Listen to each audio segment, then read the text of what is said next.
So I will come on. तो बेटा continue करते हैं अपना टॉपिक। तो हमने मोनोसेकेराइड्स में देखा ट्रायोसिस, टेट्रोसिस, पेंटोसिस और हेक्सोसिस की बात मैंने आपको बताया। ग्लाइसरल्डिहाइड क्या है, इसी तरह से ग्लूकोज का स्ट्रक्चर मैंने आपको समझाया। इसी तरह से मैंने आपको राइबोज का बता दिया और बता दिया कि स्टीरियोआइसोमर्स क्या हैं, एनेंटियोमर्स क्या हैं और डाइस्टीरियोआइसोमर्स क्या है। तो थोड़ा सा मैं फिर से रिपीट करते हुए देखता हूँ। तो बेटा अगर हम देखेंगे मोनोसेकेराइड्स में सबसे सिंपलेस्ट जो है ट्रायोसिस है। Suppose that is glyceraldehyde, that is glyceraldehyde.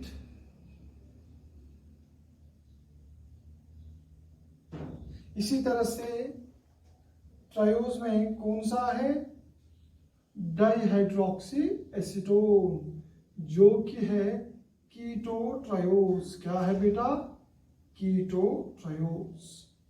ये है एल्डो ट्रायोस। इसका नाम क्या है बेटा, ये है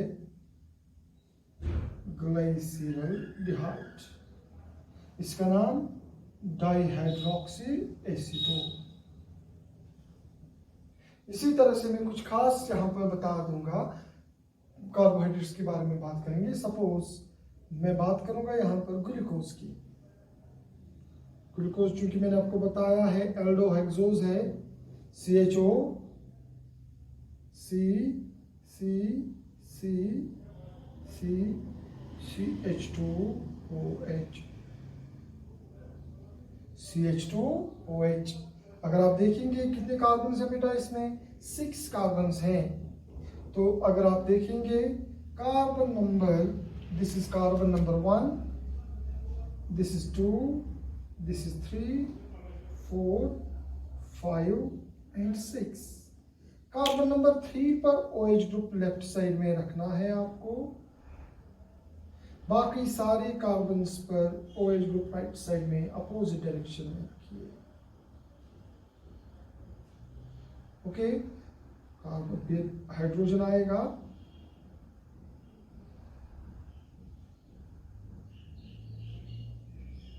सो दैट इज ग्लूकोज।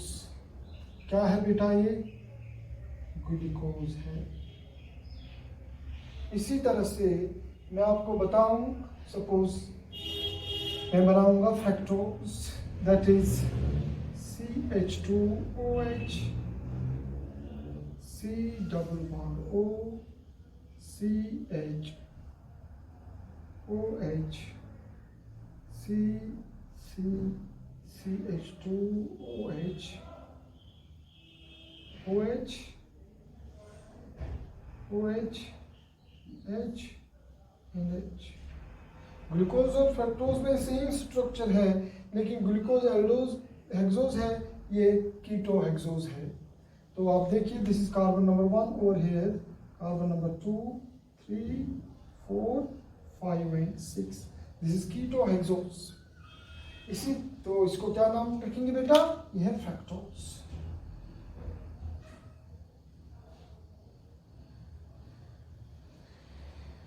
इसी तरह से अगर मैं आपको बताऊं, सपोज पेंटोसिस की बात करेंगे।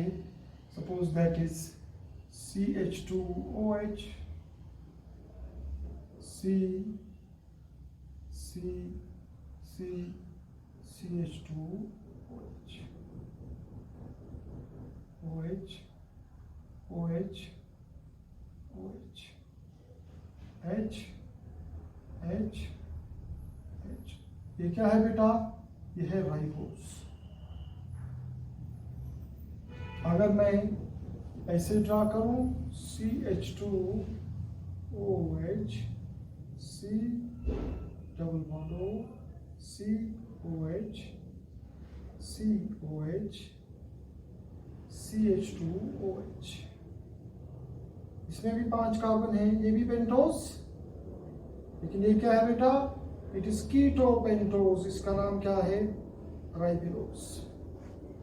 अब आप कहेंगे सर ये दोनों एक दूसरे के क्या हैं, ये कंस्टिट्यूशनल आइसोमर्स ये एक दूसरे के कॉन्स्टिट्यूशनल आइसोमर्स, ये एक दूसरे के कॉन्स्टिट्यूशनल आइसोमर्स। बिल्कुल। क्या आपको कायरल कार्बन नजर आएंगे? इसमें तो कायरल कार्बन आपको डाइहाइड्रोक्सीस्टोन में कोई कायरल कार्बन नहीं है। जब कोई कायरल कार्बन नहीं है तो इसका मतलब है इसमें कोई स्टीरियो आइसोमर नहीं होगा। अब यहां पर आपको कायरल कार्बन ग्लाइसरॉल्डिहाइड में कितने दिखेंगे? 1।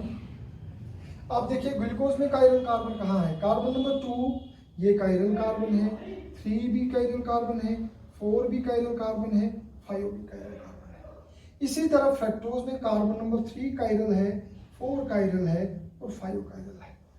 इसी तरह अगर आप देखेंगे ribose, this is carbon number 1, 2, 3, 4 and 5, तो carbon number 2 chiral, carbon number 3 chiral, carbon number 4 chiral.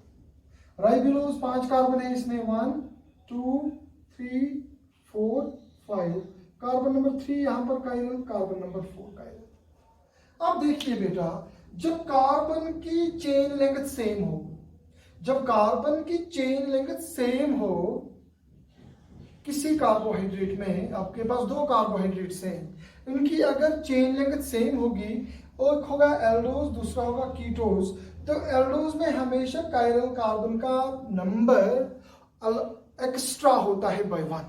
यहाँ पर कायरल कार्बन कितने हैं? 1, 2, 3, 4, यहाँ पर 3। यहाँ पर कायरल कार्बन कितने हैं? 1, 2, 3, यहाँ पर 2।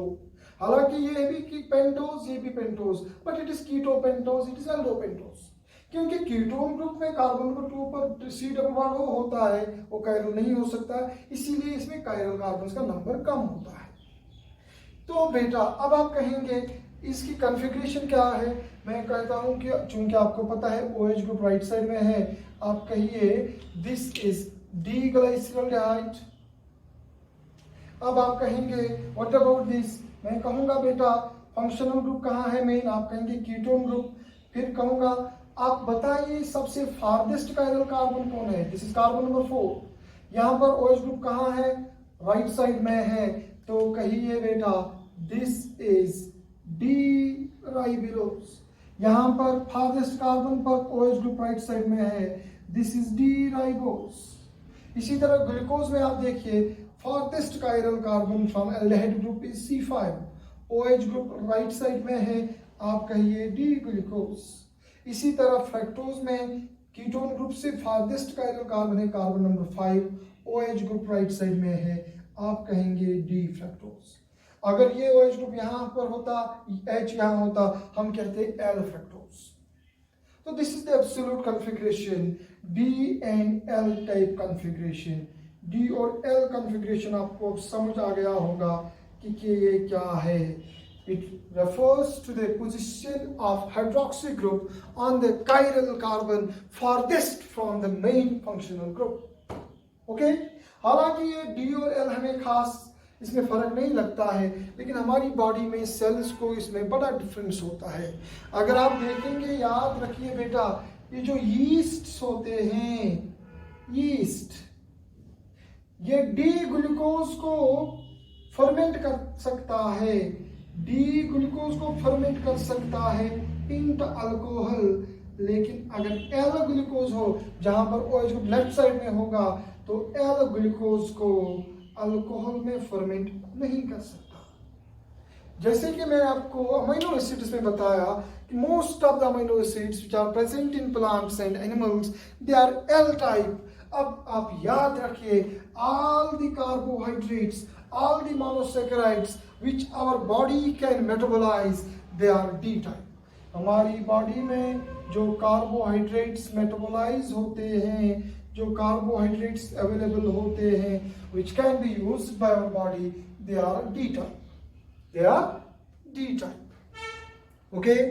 इसके बाद आपको याद रखना है कि ये जो कार्बोहाइड्रेट्स हैं जिनके पास कायरल कार्बन्स होते हैं, जिन कार्बोहाइड्रेट्स के पास कायरल कार्बन्स होते हैं, आपको याद रखना है उन कंपाउंड्स में जहां कायरल कार्बन हो, जहां एसिमेट्रिक कार्बन्स हो, those compounds show optical activity.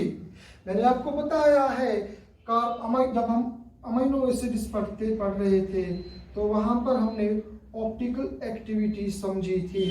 Optical activity होती है द एक्टिविटी जब हम एक सॉल्यूशन से प्लेन पोलराइज्ड लाइट पास करते हैं, तो अगर वो प्लेन पोलराइज्ड लाइट डिफ्लेक्ट हो गई राइट साइड में, हम कंपाउंड को बोलते हैं डेक्स्ट्रो रोटेटरी, और अगर लेफ्ट साइड में तो हम उसको बोलते हैं लीवो रोटेटरी। लीवो रोटेटरी और इसी तरह बेटा dextro rotatory. Dextro means right side में डिफ्लेक्शन हो जाए, लीवो मीन्स लेफ्ट साइड में डिफ्लेक्शन हो जाए। ये हमने पढ़ा है अमीनो एसिड्स में। When plane polarised light is passing through a solution containing a compound, फिर बिहेवियर क्या होगा लाइट का? अगर राइट साइड में डिफ्लेक्ट होती है तो डेक्स्ट्रो रोटेटरी है, अगर लेफ्ट साइड में डिफ्लेक्ट होती है तो लीवो रोटेटरी है।